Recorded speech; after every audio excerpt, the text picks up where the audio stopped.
Okay, सो कब इसमें एक बात आती है कि कब आपके पास वाटर इंटर होगा इनटू गॉड सेल्स, एंड कब आपके पास जो है वो वाटर एक गॉड सेल से क्या होगा, एक्सक्रीट आउट हो जाएगा। ठीक है, तो आपके पास चैप्टर 4 में हमने पढ़ा था कि concentration of solute glucose basically in guard cells is responsible for opening and closing of stomata. ठीक है, तो आपके पास ये हमने कहा था कि जब ग्लूकोज ज्यादा होगा तो आपके पास बेसिकली वाटर जो वो ऑस्मोसिस के थ्रू मूव करेगा और वो आप गॉड सेल्स क्या होंगे, ओपन होंगे। लेकिन अब रिसेंट स्टडी ये रिवील कर रही है, ये शो कर रही है कि light causes the movement of potassium ion from epidermal cells into guard cells. ठीक है, जो एपिडर्मल सेल्स हैं, ठीक है, ये यहाँ पे आपके पास ये जो व्हाइट है, these are the epidermal cells, और यहाँ पे भी क्या है, एपिडर्मल सेल। ठीक है, वाटर क्या जो ये हो रहा है कि लाइट की वजह से इनमें पोटेशियम है, वो पोटेशियम जो है वो मूव करता है from epidermal cells into guard cells. ठीक है, वाटर और लाइट की वजह से मूव करता है पोटेशियम एपिडर्मल से किसमें, गॉड सेल्स में। ठीक है, तो जैसे ही वो गॉड सेल्स में वो आपके पास पोटेशियम मूव करता है तो उसके साथ वाटर भी मूव कर जाता है इनटू गॉड सेल्स।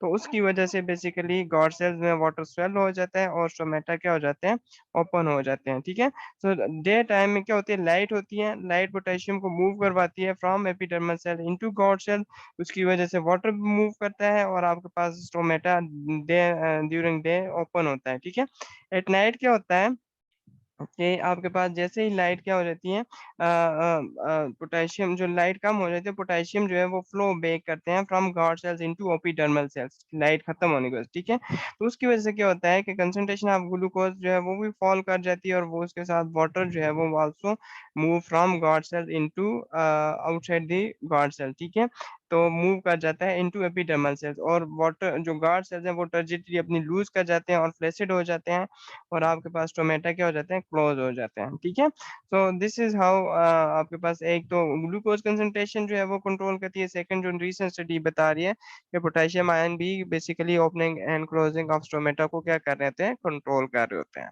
ठीक है, ओके, तो ये आपको देखें थोड़ा सा एक बताया हुआ है कि जब स्टोमेटा ओपन होंगे, जो क्लोज होंगे, तो ये देखें बिल्कुल क्लोज है, जब ओपन हो जाते हैं तो इनकी स्ट्रक्चर बेसिकली इस तरह बन जाती है। ठीक है, तो ये आपको थोड़ा सा बताया। Okay, now there are different factors which affects the rate of transpiration. कौन कौन से ऐसे फैक्टर्स हैं, हम वो देखते हैं। सबसे पहले इसमें आपके पास है कि जो रेट ऑफ ट्रांसपायरेशन है वो आपके पास लाइट से बेसिकली इस लाइट्स के कंट्रोल करता है। ठीक है, स्ट्रॉन्ग लाइट होगी तो रेट ऑफ ट्रांसपायरेशन हाई होगा as compare to dim light. Dim light में देखें आपके पास लाइट ही सारा मैटर इसमें मेन चीज है, क्योंकि लाइट बेसिकली आपके पास ट्रांसपायरेशन कार्य होती है, एवोपरेशन कार्य होती है। तो लाइट अगर ज्यादा होगी तो स्टोमेटा जो है वो आपके पास ओपन होंगे और ट्रांसपायरेशन का रेट भी इंक्रीज होगा। तो लाइट अगर कम है तो ट्रांसपायरेशन का रेट भी कम होगा। इसके अलावा और कौन कौन से फैक्टर्स हैं जो रेट ऑफ ट्रांसपायरेशन को इफेक्ट करते हैं, उसमें सबसे पहले हमारे पास आ जाता है एंड देन टेम्परेचर है।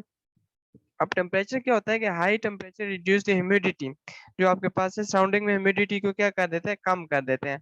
एंड इसकी वजह से क्या हो जाता है, kinetic energy of volume water molecule, उसकी काइनेटिक एनर्जी क्या हो जाती है, इंक्रीज कर जाती है।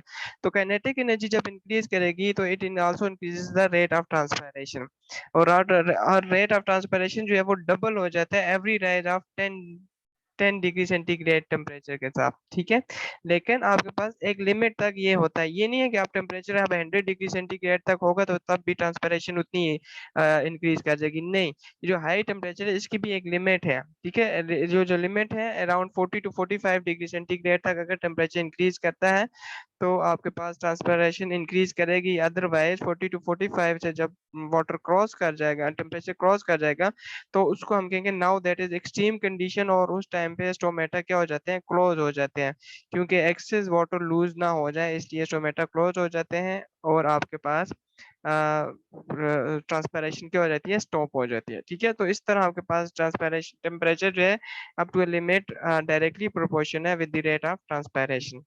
Second thing is air humidity. जो अब जब एयर ह्यूमिडिटी क्या होता है कि जब वाटर जो है एयर वाटर में जो है एयर में कम हो जाए, मीन कि एयर जो है वो क्या हो जाएंगे, ड्रॉप और ड्राई हो जाएगी, तो वाटर वेपर डिफ्यूज करेंगे quickly from surface of mesophyll cell into leaf cells. ठीक है, leaf air spaces and then from air spaces out. देखें जब आपके पास एटमॉस्फेयर में वाटर कम है तो वाटर ऑटोमेटिकली मूव करेगा फ्रॉम lower concentration toward higher concentration. तो अगर प्लांट में वाटर हाई है, ठीक है, लीफ में हाई है, तो एटमॉस्फेयर में कम है, तो वाटर जो है वो खुद ही मूव करेगा from leaf toward the outside into atmosphere, ठीक है। तो इससे क्या होगा कि रेट ऑफ ट्रांसपिरेशन इंक्रीज होगी, और ह्यूमिड एयर में क्या होगा कि rate of diffusion of water vapour reduce हो जाएगी, और आपके पास रेट ऑफ ट्रांसपिरेशन भी आपके पास क्या हो जाएगा, कम हो जाएगा, ठीक है। तो आपके पास जब ड्राई होगी एयर, तो रेट ऑफ ट्रांसपिरेशन इंक्रीज करेगा, लेकिन जब ह्यूमिडिटी ज्यादा हो जाएगी तो रेट ऑफ ट्रांसपिरेशन क्या होगा, कम होगा। तो ये आप एयर ह्यूमिडिटी, ये भी directly proportional with the rate of transpiration था। उसके बाद थर्ड है एयर मूवमेंट। ये भी आपके पास जो है वो वाटर जो है आपके पास ट्रांसपिरेशन के रेट को इफेक्ट करता है। कैसे? विंड जैसे एयर मोशन है, जो एवापोरेटेड वाटर है लीव सरफेस से, उसको कैरी करके ले जाता है, और वो उससे क्या हो जाता है, रेट ऑफ ट्रांसपिरेशन इंक्रीज कर जाता है, ठीक है। मीन फॉर एग्जांपल जैसे लीव्स और टोमेटो ओपन है, तो विंड आएगी तो आपके पास वाटर, वो लीव्स मूव करेंगे, और उससे पॉसिबल है कि जो वाटर सरफेस पे प्रेजेंट है लीव की, वो भी विंड के साथ क्या कर जाए, मूव कर जाए। तो वाटर पीछे से और मूव करेगा from xylem into mesophyll cells, तो इस तरह रेट ऑफ ट्रांसपिरेशन क्या करेगी, इंक्रीज करेगी, ठीक है। तो आपके पास अगर विंड जो है वो ज्यादा है, एयर मूवमेंट ज्यादा है, तो ट्रांसपिरेशन का रेट इंक्रीज करेगा, अगर एयर कम है तो रेट ऑफ ट्रांसपिरेशन क्या होगा, कम होगा, ठीक है। सो इट इज आपके पास ये भी क्या है, डायरेक्ट इसमें रिलेशनशिप है। उसके बाद है leave surface area, that is also a factor which affect the rate of transpiration. कि आप जितना ज्यादा सरफेस एरिया होगा आपके पास, उतना ही ज्यादा आपके पास जो मैटर जो है वो ज्यादा होंगे, और ट्रांसपिरेशन के क्या करेगा, इंक्रीज करेगा, ठीक है। तो अगर जितना ज्यादा सरफेस एरिया होगा उतनी ज्यादा लाइट पड़ेगी उस पे, और रेट ऑफ ट्रांसपिरेशन क्या होगा, इंक्रीज करेगा, ठीक है। तो जितना कम सरफेस एरिया होगा, तो इसी तरह आपके पास ये ट्रांसपिरेशन का जो आपके पास ट्रांसपिरेशन है वो भी क्या होगी, कम होगी, ठीक है। तो these are the some factors which affects the rate of transpiration.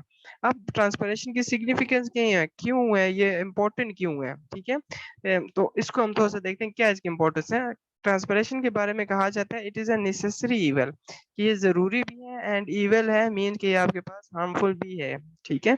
कब, कैसे देखें, अब ये एक तरह से हम पोटेंशियली हार्मफुल भी है, लेकिन अनअवॉइडेबल है, इसको अवॉइड भी नहीं किया जा सकता, ठीक है। अब देखें ड्यूरिंग, अगर जब आपके पास प्लांट में वाटर ज्यादा है, तो तब तो ट्रांसपिरेशन जो है वो जरूरी है, क्योंकि वाटर को लॉस होना है। लेकिन अब ये हार्मफुल कैसे है, कि अगर कोई कंडीशन जैसे ड्रॉप कंडीशन है, या ऐसी कंडीशन है जिसमें वाटर ऑलरेडी कम है, तो उस टाइम पे क्या होगा कि अगर वाटर से प्लांट वाटर लॉस करता है फ्रॉम फ्रॉम प्लांट, ठीक है, तो वो हमारे पास क्या होगा, तो ये भी हमारे पास क्या होगा कि सिग्निफिकेंस मींस कि अगर ट्रांसपिरेशन हो रही होती है इन drop condition, loss of water हो रहा होता है फ्रॉम प्लांट, जो ऑलरेडी प्लांट में वाटर की कमी है, तो हम कहेंगे दैट इज हार्मफुल, ठीक है। तो इस तरह आपके पास जो ट्रांसपिरेशन है वो आपके पास जरूरी भी है, और ये आपके पास क्या है, हार्मफुल भी है, ठीक है। तो इसलिए इसे कहते हैं it is a necessary evil, ठीक है।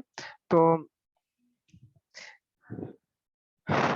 अब ये जरूरी क्यों है, जरूरी बेसिकली इसलिए इसलिए है कि it creates a pulling force that is called as transpirational पुल।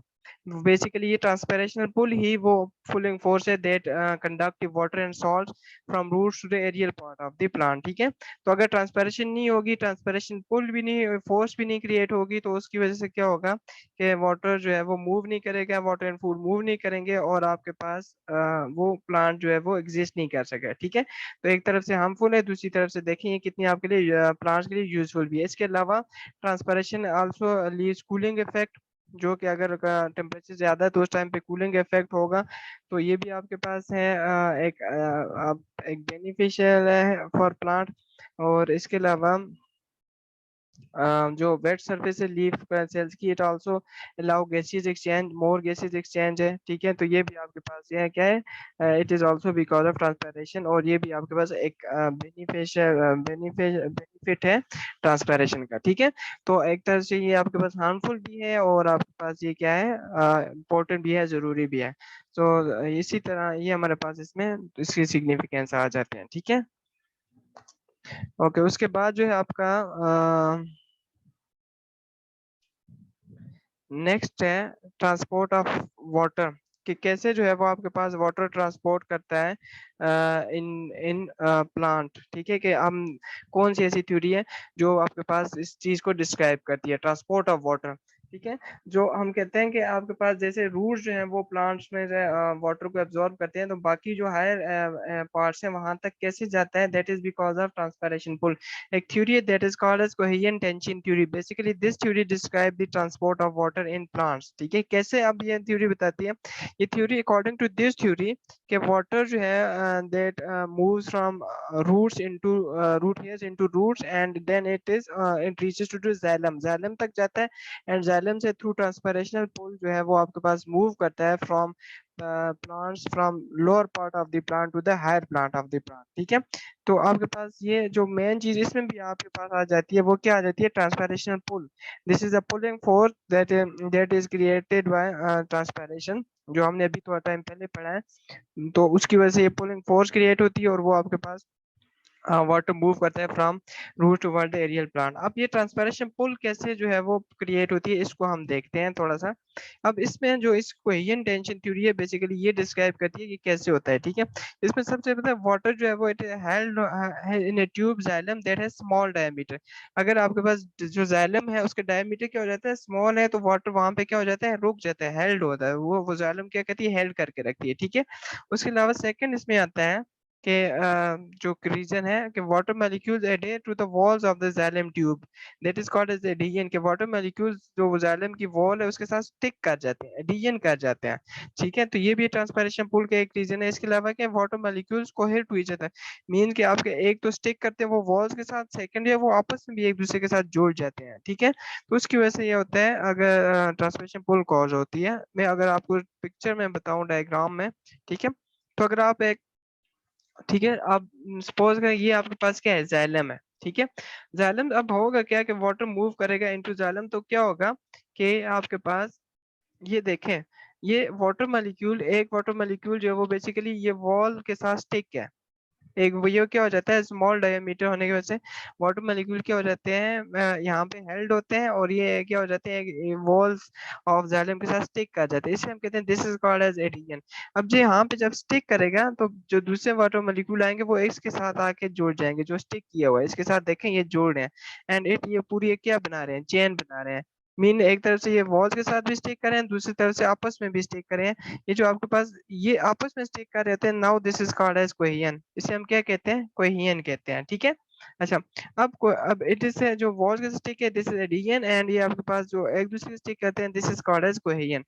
अब होगा क्या कि फॉर एग्जांपल यहाँ से इस एरिया से हमने ये डायग्राम ली, जो वाटर यहाँ पे ये जो है आप जो एरियल पार्ट है यहाँ से ट्रांसपायर करेगा, तो मीन्स के वाटर जो है वो ऊपर वाले एरिया, फॉर एग्जांपल यहाँ इस एरिया से वाटर ट्रांसपायर करेगा, तो ये वाटर मॉलिक्यूल क्या हो जाएंगे, खत्म हो जाएंगे, तो ये एयर जो है यहाँ पे स्पेस क्या हो जाएगी, खाली हो जाएगी। अब ये जो वाटर मॉलिक्यूल है ये एक आगे मूव करेगा जहाँ पे स्पेस खाली हुई है, दूसरे उसके साथ क्या हुए हुए हैं, स्टिक हुए हुए हैं, ठीक है, ये दूसरे उसके साथ क्या हुए हैं, स्टिक हुए हैं। तो एक मूव करेगा तो दूसरे ऑटोमेटिकली उसके साथ सारे के सारे क्या करेंगे, मूव वो करेंगे। तो ये वाटर जब मूव करेगा तो ये पुलिंग फोर्स क्रिएट होगी, उस पुलिंग फोर्स को हम कहते हैं this is called as transpiration pull, ठीक है। तो आपके पास ये ट्रांसपरेशन पुल बेसिकली इस तरह क्रिएट होती है। वो आपके पास क्या है, उसमें कोहेरेंट टेंशन, देखें ये आपके पास कोहेरेंट एक दूसरे जुड़ होते हैं, और जब ये ज्यादा जुड़ जाते हैं और आगे मूव नहीं करते तो एक आपके पास टेंशन क्रिएट होती है, एक प्रेशर क्रिएट होता है, इसलिए इसको कोहेरेंट टेंशन थ्योरी का नाम दिया जाता है, ठीक है। So this is how water transport in plant, ठीक है। सेकंड चीज आपके पास आ जाती है ट्रांसपोर्ट ऑफ फूड, से के फूड कैसे ट्रांसपोर्ट होता है, ठीक है। फूड आपको पता है there is another vascular bundle that is called phloem, phloem basically आपके पास क्या करता है, फूड को ट्रांसफर करता है, ठीक है। अच्छा, यहाँ पे एक बात आपने याद रखनी है कि जो वाटर है दैट इज यूनिडायरेक्शनल, वाटर एक ही डायरेक्शन में मूव करता है, वो कैसे, from root toward the aerial part, जबकि जो फूड है वो क्या करता है, बाय डायरेक्शनल है, कि मीन के वो लोअर पार्ट में भी मूव कर सकते हैं, अपर पार्ट में भी मूव करता है, ठीक है। कैसे, आप देखें इसको थोड़ा सा देखते हैं। एक तो आपके पास जो हाइपोथेसिस है जो आपको डिस्क्राइब करता है कि हाउ फूड मूव इनटू या how food is transported into plant, that is pressure flow mechanism. Pressure flow mechanism basically ये डिस्क्राइब करता है कि water move from sources to sink, sources basically are those part of the plants हैं जो कि आपके पास फूड को सोर्स करें, दैट आर द सोर्स के वो फूड को प्रोवाइड करें, हमको हम कहते हैं these are called as sources. For example यहाँ पे अगर लीव में देखें तो मीजोफिल सेल्स हैं जहाँ पे फोटोसिंथेसिस और होता है, तो फूड प्रोवाइड कर रहे होते हैं, दीज आर सोर्सेज। और बाकी जो प्लांट्स हैं, जो पार्ट हैं प्लांट के, जो जो जिनको नीड है वो की हम कहते हैं these are called as sink. ठीक है, तो प्रेशर फ्लो मैकेनिज्म ये बताता है कि water food also move, food always move from sources toward sink. कैसे करता है इसको हम थोड़ा सा देखते हैं। ठीक है, अब होता ये है कि आपके पास जब जाइलम एंड फ्लोएम आपके पास क्या होते हैं, दोनों साइड बाय साइड होते हैं। ठीक है, तो आपके पास जब एरियल पार्ट से अगर देखें, जब आपने फॉर एग्जांपल कोई लीव है जहाँ पे मेसोफिल सेल हो रहा है वो अपर है, कि मीन के वो अपर सरफेस पे है, और वाटर जो फूड है वो डाउनवर्ड मूव करना है, तो वो तो ऑटोमेटिकली मूव कर जाएगा, क्योंकि आपके पास वाटर फूड जो है आपके पास, आपको पता है कि डाइफ्यूजन के थ्रू मूव करते हैं from higher concentration toward lower concentration. ठीक है, तो डाउनवर्ड तो वो क्या होगा, इजीली मूव कर जाएगा बिकॉज ऑफ ग्रेविटी भी। अपवर्ड मूव कर कैसे करेगा, इस चीज को थोड़ा सा देखते हैं। जो जाइलम एंड फ्लोएम है बेसिकली ये साइड बाय साइड के होते हैं, बिल्कुल अटैच होते हैं। ठीक है, जो जाइलम से क्या होता है, इनमें स्मॉल पोर्स होते हैं, दोनों दो वो जाइलम एंड फ्लोएम के दरमियान के होते हैं स्मॉल पोर्स होते हैं। जो वाटर मॉलिक्यूल्स हैं from xylem toward phloem move करते हैं उन स्मॉल पोर्स से। ठीक है, उन स्मॉल पोर्स से मूव करते हैं, तो जब वाटर जो है वो अपवर्ड मूव करेगा, तो वो जो स्मॉल पोर्स से वाटर इन मूव किया इनटू फ्लोएम, वो भी क्या करेगा, अपवर्ड मूव करेगा। जब वाटर अपवर्ड मूव करेगा फ्लोएम में, तो उसके साथ फूड भी क्या मूव कर जाएगा, अपवर्ड मूव करेगा। ठीक है, तो इस तरह with the flow of the water that is present in xylem and वो मूव करेगा इनटू फ्लोएम, उसके साथ वो भी फ्लो करके मूव करेगा, तो इस तरह फूड भी क्या करेगा, मूव करेगा। ठीक है, तो डाउनवर्ड तो वो आपके पास जो है वो इजीली मूव कर जाएगा। यहाँ पे एक बात आपने याद रखनी है कि फूड जो है वो ऑलवेज मूव करेगा from sources toward sink. Sources जो है these are the exporting organs, जो आपके पास मेच्योर लीव स्टोरेज ऑर्गन्स वगैरह है, एंड सिंक्स जो है जहाँ पे आपके पास यूज होना होता है फूड को। ठीक है, तो ये इस तरह आपके पास क्या करते हैं, मूव करते हैं। ठीक है, फ्रॉम सोर्सेज टुवर्ड सिंक। तो ये आपके पास कैसे मूव करता है, आपके पास because of the flow of the water. अच्छा, जब सिंक तक वाटर पहुंच जाता है तो वहां पे भी आपके पास जो लोड होता है सिंक तक कैसे जाता है, फ्लो से मूव करता है, that is because of active transport. ठीक है, एक्टिव ट्रांसपोर्ट मीन के यहाँ पे एनर्जी रिक्वायर्ड होती है वाटर को सिंक तक लेके जाने में, मूव करवाने में। ठीक है, तो इसके अलावा जो वाटर है वो आपके पास सीव ट्यूब एग्जिट कर जाता है, मीन वो फ्लोएम से वापस चला जाता है इनटू जाइलम में, और इस तरह आपके पास डिक्रीज करता है प्रेशर फ्लोएम में, और आपके पास अ, जो तो इस तरह जो है वो वाटर जो है वो क्या करता है फिर, वाटर का प्रेशर लो हो जाता है, और mass flow from higher pressure जो है वो मूव करता है टुवर्ड लोअर प्रेशर जो कि सिंक पे है। ठीक है, तो सिंक पे जब वाटर लो होगा, प्रेशर लो होगा, तो वाटर मूव करेगा फ्रॉम फ्लोएम इनटू सिंक। ठीक है, तो इस तरह आपके पास ये उस तक पहुंच जाएगा। ठीक है, तो ये आपके पास कुछ प्रिंसिपल्स है कि कैसे वाटर मूव करता है, फूड मूव करता है। So this is it for today. जैसे आगे हम इंशाल्लाह नेक्स्ट क्लास में डिस्कस करेंगे ट्रांसपोर्ट इन ह्यूमन। तो अगर किसी का कोई क्वेश्चन है तो वो हैंड रेज करके पूछ सकता है।